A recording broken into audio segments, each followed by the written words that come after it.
ಬರೀ ಅಕ್ವಿಷನ್ ಮಾಡಿಕೊಡ್ಲಿಕ್ಕೆ ಇವ್ರಿಗೆ ಆಗ್ತಾ ಇಲ್ಲ. ಅವರ ಮಂತ್ರಿ ಮಂಡಲದ ಒಬ್ಬರು ಸದಸ್ಯರೇ ಇವತ್ತು ಅದ್ರ ಅಬ್ಸ್ಟ್ಯಾಕಲ್ ಮಾಡ್ತಾ ಇದ್ದಾರೆ. ಹೀಗಾಗಿ ಅದನ್ನ ಪ್ರಾಜೆಕ್ಟ್ ಯಾವಾಗ ಇಂಪ್ಲಿಮೆಂಟ್ ಮಾಡ್ಬೇಕು ನಾವು? ಈಗ ಅದನ್ನ ಎಲ್ಲ ಲ್ಯಾಂಡ್ 1500 ಎಕರೆ ಲ್ಯಾಂಡ್ ನೀವು ಭೂ ಸ್ವಾಧೀನ ಮಾಡಿ ಕೊಡ್ರಿ, ನಾಳೆ ಕೆಲಸ ಚಾಲು ಆಗ್ತದೆ.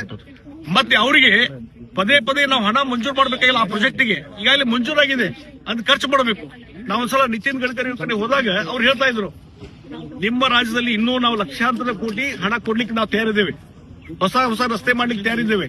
ಆದ್ರೆ ಈಗೇನ್ ಪ್ರಾಜೆಕ್ಟ್ ಸ್ಯಾಂಕ್ಷನ್ ಮಾಡಿದೇವಲ್ಲ, ಅದಕ್ಕೆ ಭೂ ಸ್ವಾಧೀನ ಮಾಡಿ ಕೊಡ್ರಿ ಅಂದ್ರೆ ಮಾಡಿ ಕೊಡ್ತಾ ಇಲ್ಲ. ಹೀಗಾಗಿ ಈ ರಾಜ್ಯಗಳ ಸಹಕಾರ ಕೊಟ್ರೆ ಕರ್ನಾಟಕ ಸಹಿತ ಸಮೃದ್ಧವಾಗಿ ಬೆಳೀಲಿಕ್ಕೆ ಸಾಧ್ಯತೆ. ಇವತ್ತು ಇಲ್ಲಿವರೆಗೆ ಮಂಜೂರಾದಂತದ್ದು ಮೆಟ್ರೋ ಇರ್ಬೋದು, ಹೊಸ ರೈಲ್ವೆ ಲೈನ್ ಇರ್ಬೋದು, ಎಲ್ಲವೂ ಸಹಿತ ಭೂ ಸ್ವಾಧೀನದ ಜವಾಬ್ದಾರಿ ರಾಜ್ಯ ಸರ್ಕಾರ ಅದನ್ನು ಮಾಡ್ತಾ ಇಲ್ಲ. ಅದಕ್ಕಾಗಿ ಇದೊಂದು ಬಜೆಟ್ ಇದೆಲ್ಲ ಅತ್ಯಂತ ಪರಿಪೂರ್ಣವಾದಂತ ಪ್ರಬುದ್ಧವಾದಂತ ಬಜೆಟ್, ಮುಂದಿನ ಆಲೋಚನೆ ಇಟ್ಟುಕೊಂಡು ವಿಷನರಿ ಒಂದು ಬಜೆಟ್ ಇದು. ಇದರ ಮುಖಾಂತರ ದೇಶದ ಭವಿಷ್ಯ ದೊಡ್ಡ ಪ್ರಮಾಣದಲ್ಲಿ ವಿಕಸಿತ ಭಾರತ 2047 ಅದ ಕನಸು ನನಸು ಮಾಡಲಿಕ್ಕೆ ಒಂದು ಭದ್ರವಾದಂತ ಅಡಿಪಾಯ ಇದು ಹಾಕಿದ್ದಾರೆ ಅಂತ ನಾವು ಹೇಳ್ತೀನಿ. ಇದನ್ನು ಸ್ವಾಗತ